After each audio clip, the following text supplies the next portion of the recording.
What's up guys, Team Moorman's here, and we got a special top 8 ARG at Orlando for you guys.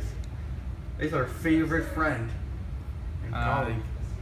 I guess. For ARG's Orlando's, I got top 5. I lost to one guy and tied with one of our friends at Cool Stuff that are locals. James, which we will be getting his deck profile soon. He did Royals. Yep. So what did you top with, sir? I topped with Gears. Gears. Expensive. Well, now it's better, but expensive. Because you go with money. Oh, God. Alright, so for my starter, I played Chronodran. Choices are Chronodran or TikTok. I like the pluses this card gives you. And an extra attack if you want. So. And a free strike fodder. Yep, it just keeps getting popped though. Like I feel like you fight Kagero a lot. I do. There's too many of them right now. My only loss was to a Shadow Paladin player, unfortunately. Trigger wise, it's very simple. It's 8 crit. 4 of them have to be the Heart Thumb Worker. That's not standard. That's not Chrono's deck. He plays 12 crits. No. Yeah. So 8 crit, 2 stand, 2 draw, and 4 heal. Stand gives you combos, etc. So that's pretty good. That's trigger wise. Grade 1s. This deck has a lot. Oh, I'm sorry. And of course, that one ticked in TikTok Worker because this with Melum equals plays. This is one of the decks that you're allowed to play like one-ofs because every Melum and Upstream and Time Leap and stuff dig you through your entire deck. Or if you want specific units at specific times, you're good. So you play 4 of this one because there was no reason not to play it. She flips and she's pretty. Yeah, she's good. It's a stride deck, so 4 stride enablers. Simple. At the tournament, I was playing 3 Melon.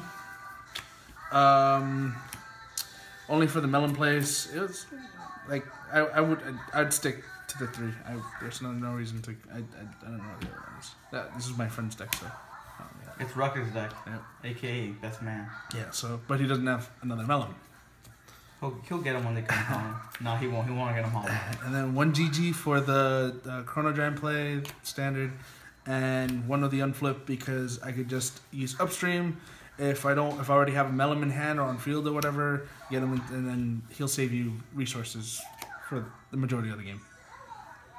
Grade 2s. This is where the reason why I played the deck was because the grade 2s for this deck are actually really good for most of the matchups. So I played 3 of the boy Upstream, MVP. He just digs you through your entire deck for your grade 1s. And continues your plays. This card's amazing. And then 2 ofs. 2 of the guy who spins outside of GB1 because he spins starters. And starters are really good right now. So 2 of this guy actually don't like I like Time Leap, but not as much as a mechanic as like most people like. Most people play this at 3. I never. Actually, I bumped him down to. I played 3 before, didn't use him as much, so I bumped him down to 2, and I thought that was fine. 2 of the resist unit for the Kagero and Link Joker matchup, and he actually extends your play sometimes if you're lucky.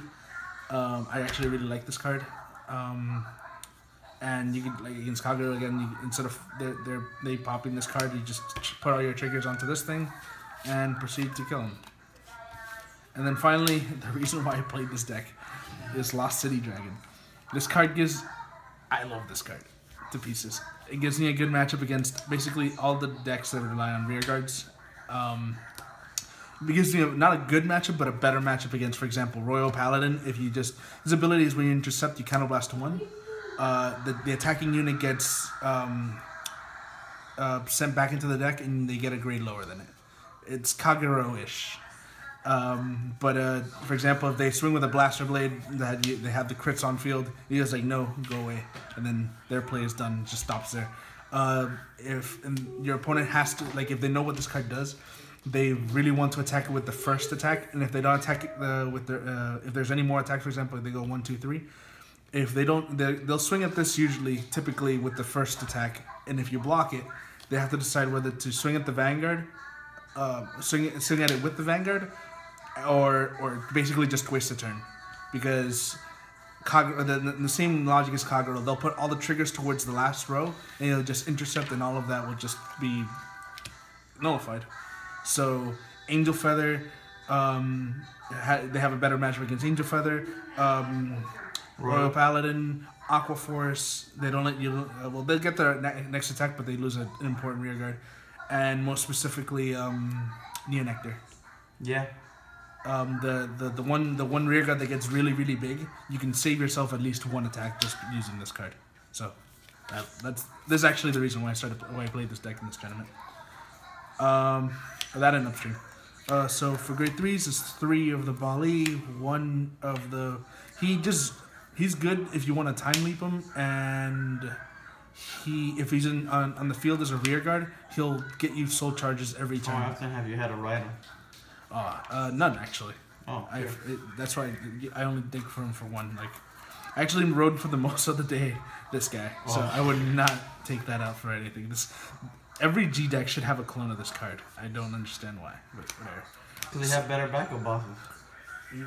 Not most, so Royal Paladin barely. Aqua Force, like, I guess Skyros, but I mean, a lot of time and obviously for the main guy, Chronojet, because you only want him for the name, and I guess he himself is just a good control unit, sort of. And obviously his GB2 is great with Next Stage. So for the strides, I play 4 Next Stage, shiny. Most people that tell me that like this card is required at 4, I don't really think so. A lot of the time, if I went into my second one, I ended up minusing kind of hard off the first one. Like, and by minusing, I mean you do minus 1 card, but a lot of the time I would drive check into things like on the first attack I'd be like heal trigger, stride fodder, perfect guard, and I only had 1 other card in my hand, and I'm like, well, I lose all of that resource. Drop it all, and then I get like a grade 3, and a grade 2, and I'm like, ugh. Survive somehow, and then go into the next one and hopefully kill him there. So I mean, I played at 4. I tried it. I personally didn't like it, but hopefully better strides come out, because even though this deck does have a lot of strides, that card is amazing. 3 of my favorite unit actually for Gear Chronicle is Warp Drive. Warp Drive gets you basically, you have a field of nothing, of just like triggers, either triggers or like this, or just like extend trigger in a grade 1. You're like, ew, I want better cards. Let me dig through my entire deck for at least, depending on how many, and you could flipping him face up with Metallica Phoenix on the first attack. Just you'll be able to get grade 2s off the field and get a 2 card spun on that attack. Or it's just a good card. I mean, on Act, I personally just really like the card. 2 of the Chronos Command Revolution. I used this card only once entire tournament, but he's a good deterrent in my opinion. Knowing that your opponent, if your opponent knows that I'm playing Gear Chronicle, they know that I have access to this card, so a lot of the time people will be cautious if they're not able to call their field back easily. They'll have to play more conservatively. I mean, at least that's the idea for and him, because he triggers off of Revolution. Revolution triggers off of him, and I don't like losing too many cards, so he's just there to be flipped. I didn't use the card. 1 of Fate Rider. Fate Rider, I actually really like this card because it's the card you get is permanent. It stays there, and it costs no counterblast, and it bumps up the field or a bunch of units by 3k for every flip face up unit. Which late game, he's amazing. Yeah, like mid to late game, this card puts in, like, you can make 2 huge or good columns at least off of like 3 cards. And in this deck, you actually at least I don't fill up the field. I don't have a full field at almost any time. I usually have a really awkward row of just like a 2 front rear guards, and then 1's being boosted, and that's it. So, 1 of the freaking best. This card should have been generic for Gear Chronicle. Metallica Phoenix is just a standard play. This card is amazing. 1 for Breeze, because I got during the tournament I actually didn't play this card. I just remembered I played Colossus, and actually in the Shadow Paladin matchup I lost one round. Again, well, the one round that I did lose was because I didn't have Febreze. The guy was stuck at grade 2, going to grade 3, and he whiffed 3 times on me.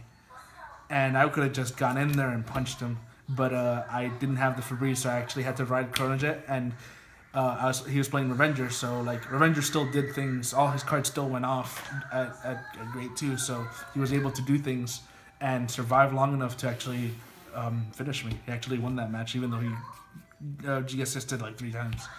So I actually really miss this card. And Colossus, I never used him throughout the tournament, so I'm adding the Febreze in. And then for G Guardians, I only play 3. I play one of the best G Guardians ever. This card is amazing. It's free. It's so free. And 1 Rafana because sometimes I want I want to hit bigger than 31. So Rafana, she gets an extra 5k, but she's pretty good. So that is the deck. What did you fight during the tournament? Let's see. Round 1, I fought a weird combination of, it was Ancient Dinos with the G unit. You mean Guy Emperor? It was Ancient Dinos with Guy Emperor. And that was actually like my second hardest match throughout the entire day, because I was like, oh, I kind of know what Ancient Dinos do. And then he goes over and strides onto the Ancient Dino G unit. I forgot the name of it. Pearly Titan. And he had no field. And I always had like 1 or 2 cards on field during one of our matchups. And he was like, Pearly Titan.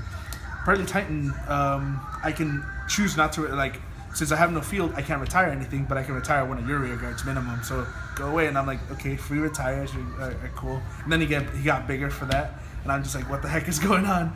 So he just punched me early game and then did that stuff late game. And then I actually won that one by pure, like, I was main character material in that matchup. So you triple credit. No. He went ahead, punched me at the very end. I got a 6 damage heal. And then I strode on to next stage. And then I swung with a rear guard. I made really bad columns. Swung with a rear guard. Swung with Vanguard. And he was just like, oh, I can guard your. He perfect guarded my Vanguard. And he's like, oh, I have enough to have a heal trigger and a 5k left. So I'm able to. I'm sorry. He perfect guarded this. I went into Chronojet, and he had he G guarded this, and he's like, I have enough. He had a 5k, right? And I was sitting on my rear guard was the 8k. This guy. Oh god. So, and he was rested already. So I'm like, he's like, I have a 5k in hand. No matter what you do, I win. So I'm just like, okay, Chrono Dragon check, stand trigger, stand this boost. So he was 13. He's like, oh, I still have it's a 5k. He's like, I'm a 4 damage and I have a 5k guard, so I still win. And I'm like, second check, crit trigger, everything to here, swung. So I not only did 6 damage healed, but I got exactly the 2 triggers I needed to win. Damn, like, it was amazing. But it was a good match. Second round was, holy moly. Who did I play? I remember. I don't remember in what order I played them, but I played. Oh yes, I played Eric. He was playing Royal. Yeah, he was playing Sync Guard. Sanctuary Guard Blaster, yeah. And he just had a bad match, so I just finished him. And I usually lose to him, so. Yeah, he usually has like the amazing luck. He draws every single piece. Yeah. Draws everything that. He wrote onto Alfred, and I was like, "You're done. The game is over." Twice. I was like, "Okay, whatever." Round 3, I think I played you. Yeah, I played Brian. That was a good match, but I ended up winning it. Kagero. Love that match. And unfortunately, he's the one. Like, I play a little bit like. My plays are a little awkward sometimes with this deck, and I've played him so much, like in testing and stuff, that he knows all of my like weird quirks. So he was like my worst matchup in that sense. I can handle Kagero players, but like I can't handle Kagero players who know what they're doing against me. I guess. So I beat Brian. 4th round was the Shadow Paladin dude that I lost to. Right? 5th round, I played our friend Egan playing Aqua Force. He was playing. Tetra. Yeah, Tetra Thalos. which doesn't work too well. It's just too inconsistent. Well, I mean, he got all his stuff, but there was one, his final turn, he was sitting on Lambros, and he got the order mixed up on the Lambros turn, so he didn't even get any of it. He got up to 3 attacks tops, and he just that was it. Like as soon as I was like, oh, I'm dead. If he actually Lambroses me well, I'm screwed at least this round. And he was just like, nope. He attacked with something, and then Foibles requires a specific timing or whatever. Has to be a third. He has to literally be the third attack. Yeah, so if he's the first or second, he doesn't go through. Yeah, and he was sitting on like a tidal assault, and then the chick who attacks from the back, and then he boosted and attacked. So he she didn't give off and he attacked up my rear guard. I'm sorry, that's what it was. He boosted and attacked at a rear guard with my tidal assault boosted by the back attack girl. So this row just attacked once when it could have attacked 3 times. So it was awful. That was that, and then 4th round I played James, who was playing Sync Guard again. He was playing Altmile, and we decided to draw it there, and then that's how I got the top, and then we just got there. Everyone just split. Yep. But Kevin went undefeated. Yeah, our friend Kevin, he was gonna go in with Angel Feather, and the day before. Because this is the story, guys. So basically, we planned out a trip to go to Tampa for a MetroCon, and then Rafa and Kevin, they stayed for like 8 hours playing one another. I left for the con. Kind of should have stayed to get that extra practice. Yeah. But so Rafa was just beating the crap out of him. But then he just beat the bad luck out of him, and Kevin just wrecked his face. And he went undefeated that entire day. What Rafa was calling the shit Paladin deck. Yep, he showed me. Thank God, because I love that deck, but I hate it at the same time. So yeah, that's it. If you show it enough love, it'll love you back. So let's give it Chronicle, I guess, for now.